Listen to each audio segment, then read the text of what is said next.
Transcribed. Ladies and gentlemen, the ringing of that phone bell brings you mystery, adventure. Nero Wolfe's office, Archie Goodwin speaking. What? Oh, Fritz. Yeah, I thought it was the outside line. Yeah? Yes, thanks. I'll be right down, Fritz. Boss, Mr. Wolfe, will you please hurry? You're well aware that it will avail you nothing to hurry me. Why must the world be in such a rush today? But the car, it's downstairs waiting. Fritz is all ready. Let him wait. Isn't it enough that I've agreed against my better judgment to leave the comforts of home to go rushing through the crashing traffic of the city? To a dinner? That should be an inducement. Fritz could have prepared a delicious dinner. He has truffles in the pantry. Well, why did you promise Arthur Merle? You didn't have to accept the invitation. Quite so. He's an old friend. Besides, he does set an excellent table. It's just that I don't like the traffic. Traffic? I know why. It's that awful oxygen in the atmosphere outside. It's not the traffic. Archie, you're talking much too much. I know, boss. I'm impatient. Would you mind giving me some slight indication that you intend to move from that chair? Just as soon as I finish this beer. Sure you wouldn't care for half a dozen sandwiches before we go to dinner? If we were going anywhere other than to Arthur Merle's, I'd agree with you. He's the only person in the world I know of, except myself, of course, who has a proper appreciation and respect for the art of preparing good food.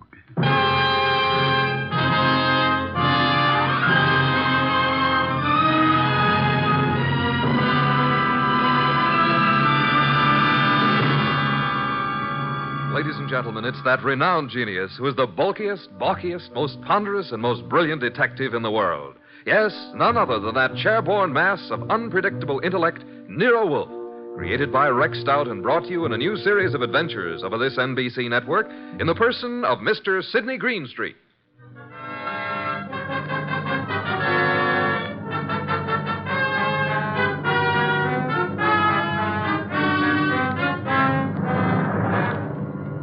We usually refer to this story as the case of the final page.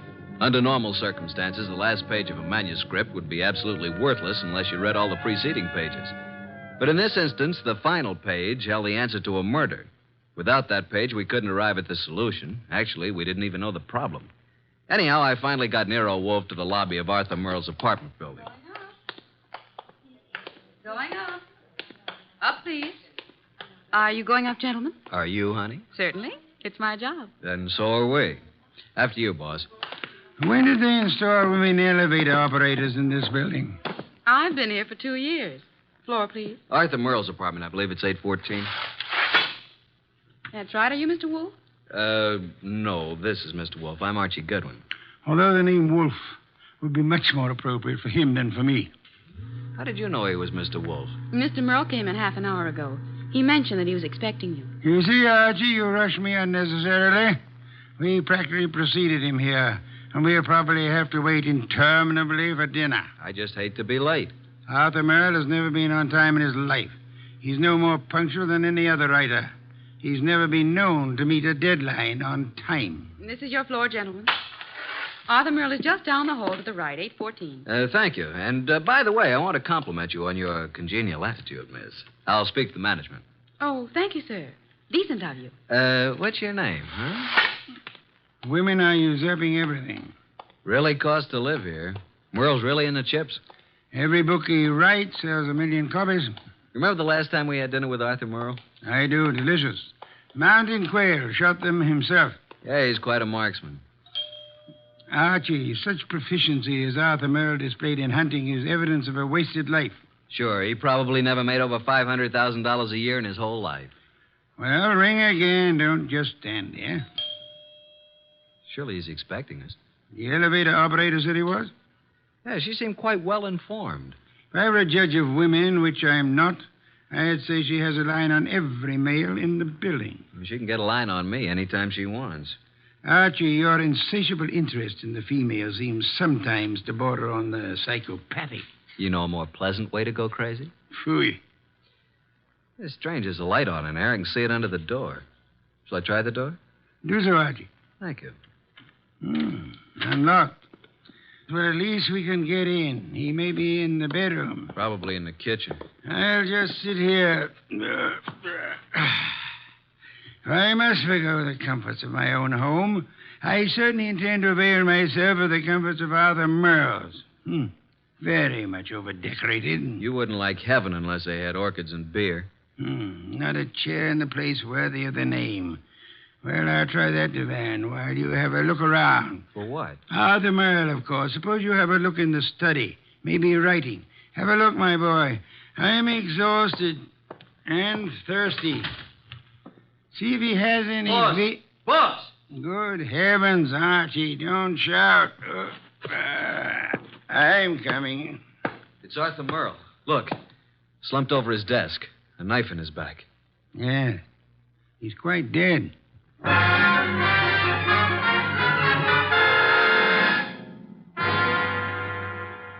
You haven't touched anything? Certainly not. I've been around long enough to know that.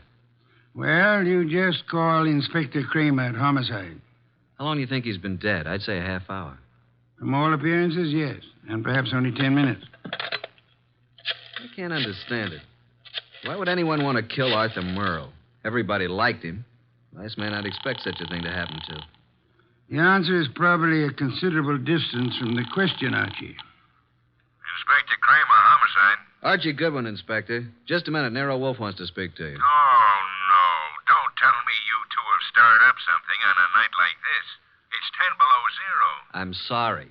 Here you are, boss. Hello, Inspector. Yes? What is it this time, Wolf? Find a dead body under Grant's tomb? I'm sorry you'll forgive any apparent failure to find humor in your little witticism. But I'm at Arthur Merle's apartment. I suggest you come here at once. Seems that Arthur finally met a deadline.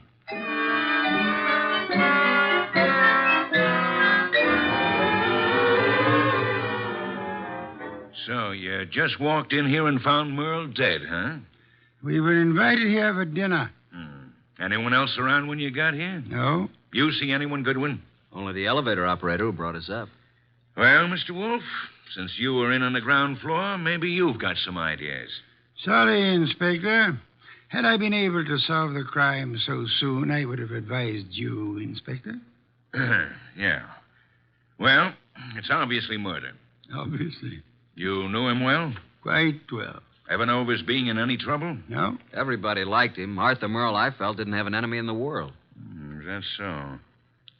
I don't think anybody pulled this as a little friendly gesture. Don't jump to conclusions, Inspector, that this murder was committed necessarily by an enemy of Merle's. Meaning? It could have been an absolute stranger. A woman? Or a burglar, or a madman, or a crank, or... As far as we know, it could have been anybody in the city, Inspector. Arthur's been dead nearly an hour. And an hour ago, I was in my own home, sitting comfortably in my own big easy chair, drinking a delectable glass of beer. Someone at the door, Archie. Yeah, just a minute. I'll answer that. Mr. Merle? No. Well, is Mr. Merle here? Yes, he's here. But he's not seeing anyone. Well, he's expecting me. I'm from the Serve Right Catering Company. We're ready to serve for 4 here tonight. The dinner has been canceled. Oh, but it's been ordered. Breast of guinea hen, cooked in wine and cloves, delicious. It's prepared and waiting. I'm afraid that I must insist on seeing Mr. Merle. Mr. Merle has been murdered. Well, I'm afraid I must... Murdered? Well, oh, my goodness, but... Well, in that case, Yes, good evening. Don't you think you might have taken a bit more time with the fellow, Inspector? Why? You might at least have let him serve the dinner. Guinea hen, wine, and cloves sounded positively delectably... Look, I've had dinner. I'm afraid you're too busy, Inspector. So busy that you've just passed up an extremely interesting bit of information. What are you talking about, Wolf? He said he was to serve dinner for 4. Well? Arthur Merle, Archie, and myself are only 3. Well, who else was supposed to be here? A 4th guest who either hasn't arrived yet or who arrived earlier and left. Oh, I see what you mean, Wolf. Good. In that case, I'll leave you to pursue your deductions from that premise. Archie, will you please stay with the inspector and be of any help that you can? As for myself, I'm going back to my own home, which I should never have left in the first place.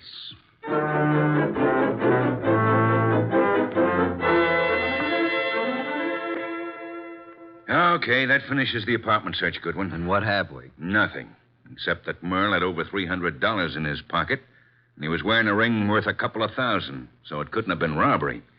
And I don't think it was premeditated murder. Why not? The weapon. Obviously, if someone had planned on killing Merle, he'd have prepared it better. Used a better weapon than a blunt paper knife. No, as I see it, someone was here before you and Wolfe arrived, and for some reason that person found it necessary to kill Merle, and he did it on the spur of the moment. I'm listening. Well, it's obvious. Merle was slumped over his typewriter. This sheet of paper was in it. He'd been working. May I see it? Yeah. Starbreaker. Strange title. Page 189. He was getting well along with his latest mystery. Apparently. Gregory Thorne slipped the paper into his pocket. It was just an ordinary piece of paper, but Gregory knew its value. Used properly, as Greg knew how to use it, it would be worth $100,000. He walked away briskly, and as he... That's all. Yeah, that's all. Must have been writing. I'd like to read the rest of it. We didn't find any more of it. Any other ideas? No, at the moment we seem to be right where the murderer himself left off. Oh, what is this, open house? Sorry to be so... Oh. Oh, what? I expected to see Mr. Merle. Is he here? Well, who are you? Cynthia Roberts. He expecting you? Well, no. That is... Come on in, Miss Roberts. Thank you. Maybe the young lady's trying to say that he didn't have to expect her. Maybe she felt free to call without advance notice, Inspector. Inspector?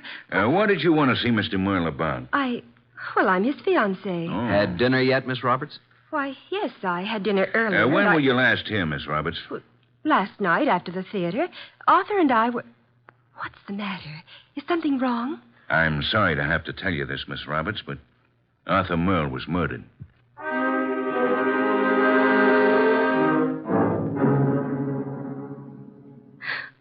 And you say you hadn't talked to Mr. Merle all evening. Is that right, Miss Roberts? Yes, that's right. You didn't have a date with him tonight? Oh, no. Then why did you come here? I told you we were engaged. I just came by, that's all. I see. Any more questions, Inspector? None for the present. How about you, Goodwin? Nope. But maybe Wolfe. Let me call him. Yes, I guess under the circumstances, we can't very well leave him out. Go ahead. Oh, Arthur, I just can't believe it. Why would anyone want to kill him? That, Miss Roberts, is a question we'd all like to know the answer to. Nero Wolfe speaking. Archie, boss, I'm still at Merle's. We haven't found out anything new except that Arthur's fiancée dropped in a few minutes ago. Did she know anything of interest? I don't think so. What does the inspector plan to do about her? Just a minute. He wants to know what you're going to do with her. Well, hold her, of course. He's going to hold her. Let me speak to him. Okay. He wants to talk to you, Inspector. All right. Hello. Inspector, I suggest you let the young lady go.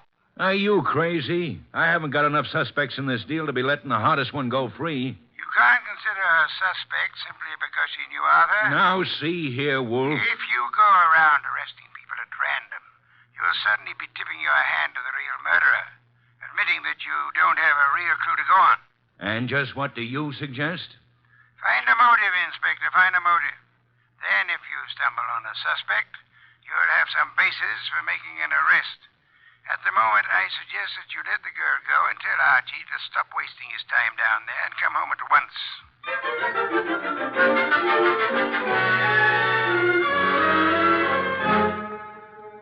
So that's the story, boss. We went over that place with a fine-tooth comb. Nothing. There's not a single suspect. The last person to see Arthur alive was the elevator girl. Correction, Archie. The last person to see Arthur Merle alive was the person who ended his life. Well, I just can't imagine that pretty little elevator gal. You don't solve crimes by imagination, Archie. Then there's Cynthia Roberts, his fiancée. You suspect her? Not exactly, but just suppose she did have a motive. Maybe he threw her over. Wouldn't it have been very clever of her to come back to Arthur's apartment after the police arrived, allegedly looking for her? I thought you were the admirer of the fairer sex, Archie. So far, the best you can do is practically accuse the elevator girl and Arthur's fiancée of murder. Well, who else is there? Certainly the fellow who came with the food doesn't count. I repeat, who else is there? The entire population of the city, Archie. Thanks. Well, that's all I get. Oh, there was something else. What? This. Page 189 of what appears to be Arthur's latest novel. It was in his typewriter. As you can see, just started the page. Starbreaker. Very interesting. What's the rest of it? That's all we found. What? And there was something missing. Archie, Yes, boss? first thing tomorrow morning, get the address of Mr. Morton, who publishes Arthur's books. Then get over to see him right away.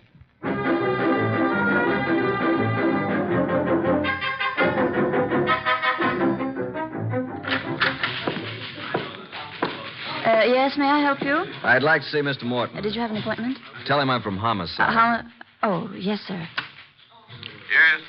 Yes? Mr. Morton, I know you have someone with you, but there's a gentleman here from the Homicide Bureau. He wants to see you. Tell him I work for Nero Wolfe. My name's Goodwin. His name is Goodwin. Send him in. Yes, thank you. You may go right in, sir. The large door to your right. Thanks. Come in, Mr. Goodwin. Come in. I understand you're from Homicide. Not exactly. I'm Nero Wolfe's assistant. We're working with Inspector Kramer. And what can I do for you? You've heard about Arthur Merle. Yes, I received the word when I came in this morning. It was a great shock. Oh, excuse me, Mr. Goodwin. This gentleman is Henry Childs. How do you do, Mr. Childs? Glad to meet you, Mr. Goodwin. You're with Nero Wolfe? I'm his assistant, man Friday. Mr. Childs is a publicity agent. He handled all publicity for Arthur Merle. I've not only lost an excellent client, but a very good friend. Did you know Mr. Merle? Yes, I'd met him a number of times with Mr. Wolfe. Yes, indeed. Arthur Merle was a great writer and a fine citizen. He'll be missed by millions. Mr. Goodwin, when was the murder discovered? Last night, shortly before dinner. Well, what do the police, what do you think the motive was? Don't know as yet, Mr. Childs. A little early for that. Well, it's certainly a shame. I wanted to ask you a few questions, Mr. Morton, privately. I hope you don't mind, Mr. Childs. Oh, no, not at all. I was about to leave. I'll run along now, Mr. Morton. See you again soon, Mr. Childs. Good morning, gentlemen. Well, Mr. Goodwin? You did a lot of business with Mr. Merle, Mr. Morton? I published every one of his novels for the past 8 years. And you intended to publish his new one, the one he was working on? Yes, we had a contract. The usual agreement between you. Naturally. Although I didn't know the story, I was always sure that if Arthur wrote it, it was good. Mr. Merle's name on a novel was a guarantee that it would sell 1 million copies. You don't know what this last one was about? Haven't the faintest idea. We relied completely on Arthur's judgment. Not even any carbon copies, huh? Not that I know of. Why? When Mr. Merle was killed, the only thing missing from his apartment was the novel. The novel? The first 188 pages, all we found of it were a few lines of page 189 in his typewriter. He must have been working on it when the murderer stabbed him. The rest of it's gone. You mean, Goodwin, the novel's gone? Oh, this will cost me $1 million. Well, it cost Arthur Merle his life. Arthur Merle dead and his novel gone. I can hardly believe it. Well, thank you, Mr. Morton. Oh, I hope I've been of some help, although I'm don't sorry quite see. you haven't. But we may call on you again. Before it's over, you may be a great help.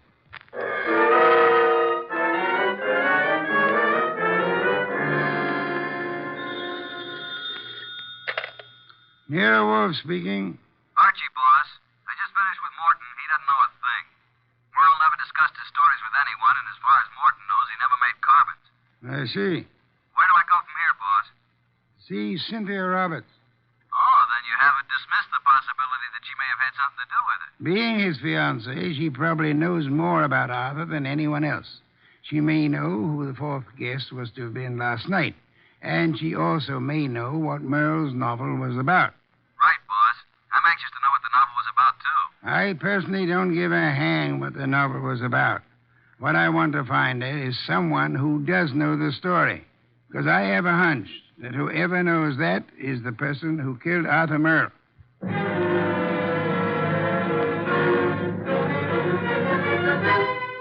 Miss Roberts, I know you want to help us find out who killed Arthur. Oh, yes, of course. I'll do anything. Nero Wolfe and I were invited to have dinner with Arthur Merle last night. Well, I knew he was having friends in for dinner, but I didn't know who they were. Oh, I'm sorry. I hoped you'd know whom he invited. No, he didn't tell me. Miss Roberts, we have reason to believe that there was to have been a fourth person there last night. A fourth? The caterer came to deliver dinner for 4. Now, the fourth party never did show up, or else came earlier and left after Arthur was killed. You mean someone Arthur invited to dinner might have killed him? Maybe. Oh, there's no one that I can think of who bore any ill will toward Arthur. We're convinced that this was done on the spur of the moment. Unpremeditated murder. Arthur Merle suddenly became a threat to someone. Now we've got to find out what the threat was and who was threatened. We'd hoped you could help. I'm sorry. Did he ever discuss his new novel with you? Oh, no, he never talked about his stories until he'd finished them. So his latest mystery contains the answer to an even greater mystery. Unless we find the first, they'll both go unanswered.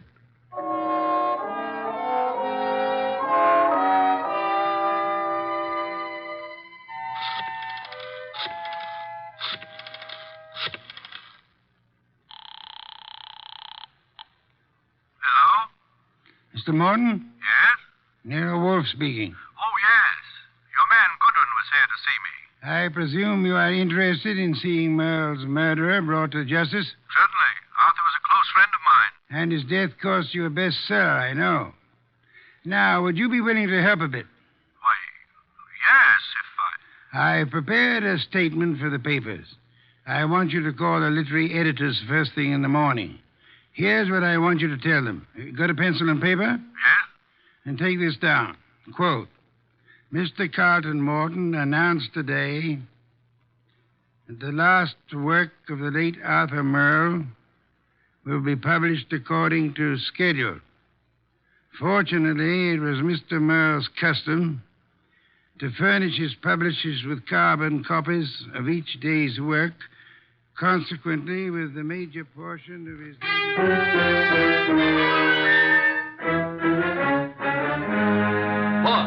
Boss! Good heaven, Archie. Please don't be so loud. Look here. In this morning's paper, why, that rat, he lied to me. That...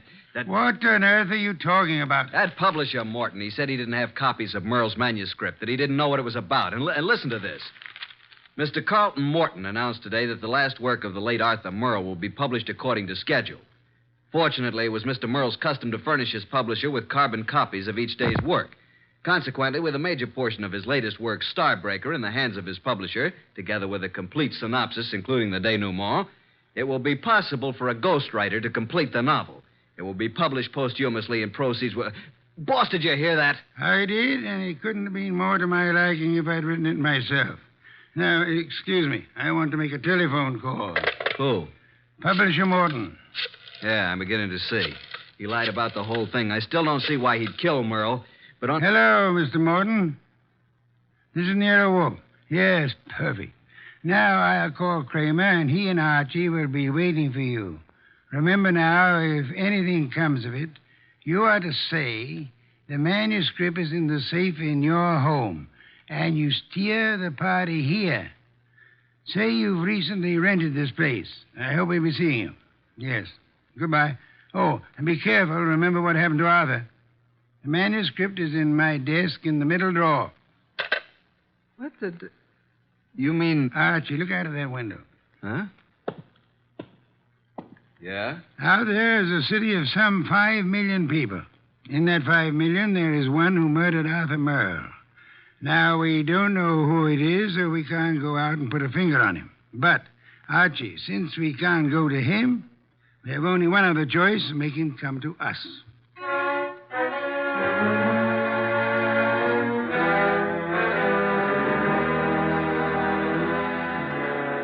Will you tell me why we're sitting here in the dark in Wolfe's office? Yes, Inspector Kramer. Mr. Wolfe promised us a caller. Mr. Morton is to pretend that he's rented this place recently. Well, who's the caller? Can't tell you until he or she gets here. You seem certain he'll come. I'm quite certain. I'm just hopeful. You trying to tell me that Morton killed Merle? You're almost as dense as Archie was.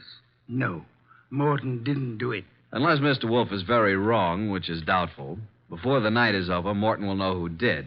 And then it won't be long until we know, too.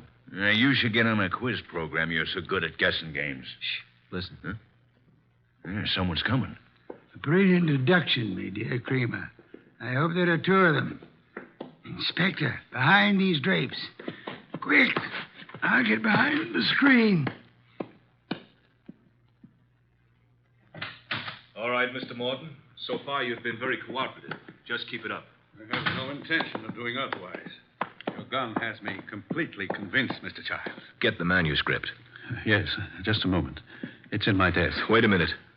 I thought you said it was in the safe. A mistake, Mr. Childs. I don't have a safe. Shall I get the manuscript? Yes, but no tricks. You be careful. I'm being exceedingly careful, Mr. Childs.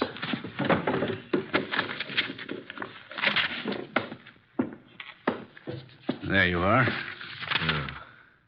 Starbreaker by Arthur Merle. Yes, this is it. Thank you, Mr. Morton. Now, I trust that's all you want of me. I'm sorry. I wish that were true. Unfortunately, you see, it's not the actual novel that I want. Oh? My interest in this copy is the same as it was in the original. And that is? That no one should ever learn the content. I take it you know what it's about, then. Yes. You see, Mr. Merle made the mistake of telling me when I called a bit early at his apartment for dinner last evening. I was forced to deprive him of his life once I learned the storyline of this novel. This story must be kept secret. Why? Most of you people in the publishing business know me as a public relations and publicity agent for several prominent writers. Yes? Actually, I've been as successful as I might in this business. Because a few years ago, I stumbled onto a very neat and foolproof method of blackmail. Unfortunately, Arthur Merle thought of the same thing and based this story on it. If it got out, I'd be exposed and sent to prison. So you can see why I had to stop it, why I had to kill Arthur, and why now I'll have to kill you, too. Oh, child, for heaven's sake. The contents of these pages condemn me. You know what's in them. Further, I've confessed to murder to you. You don't think I could let you live after that, do you? Child, you're insane. I'm sorry that I must repay you for your trouble in such an ungrateful manner. I'm sorry to do this to you, Child, but I can't... Child, please, enough! Sorry, Mr. Childs. There wasn't time to ask you to drop the gun. All right, Mr. Childs, get your hands up and stay where you are. Nice going, Mr. Morton. Who are you? That took courage, Mr. Morton. Sorry we had to wait so long, but we had to make Mr. Childs here convict himself. Convict? What do you mean? We've been waiting here for you, behind the drapes all the time. We heard every word. Mr. Childs, you're under arrest. Police? Yes, Mr. Childs. Only one person could have been so anxious over a copy of that novel. That's the person who killed Arthur Merle for the original. And we heard you confess to that. And that's all we need to convict you. We didn't have any proof until we set it up for you to make a second try to cover up for the first. Fortunately, the setup worked. Setup? Take a look at the rest of the manuscript, Mr. Childs. What? Oh, the front page is there, all right, but look at the rest. Why, they're blank. They're just blank pages. You didn't have a copy at all. No, but we certainly got a murderer. Eh, Inspector? Childs! Childs! Stop, Childs! Stop! Well, that's one way to avoid standing trial.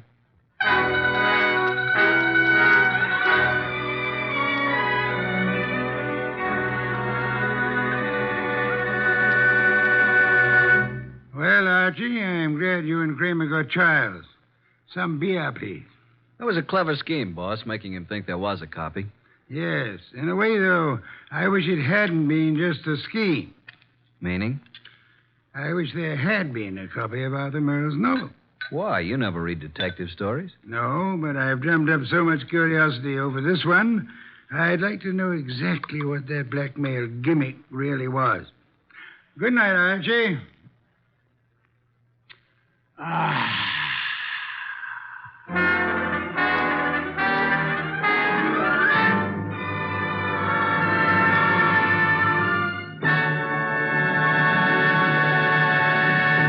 You have been listening to The New Adventures of Nero Wolfe, starring Sidney Greenstreet.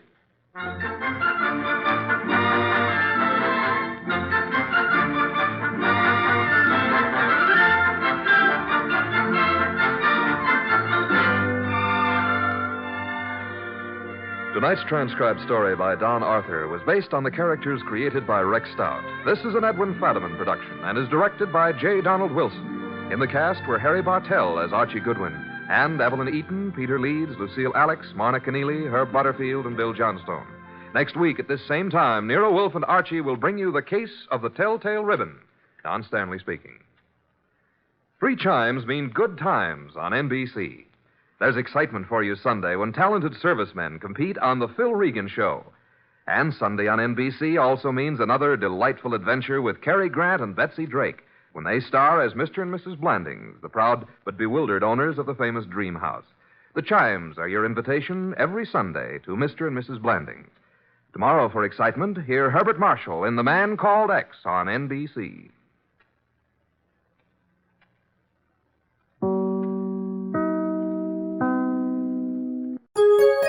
VintageRadioshows.com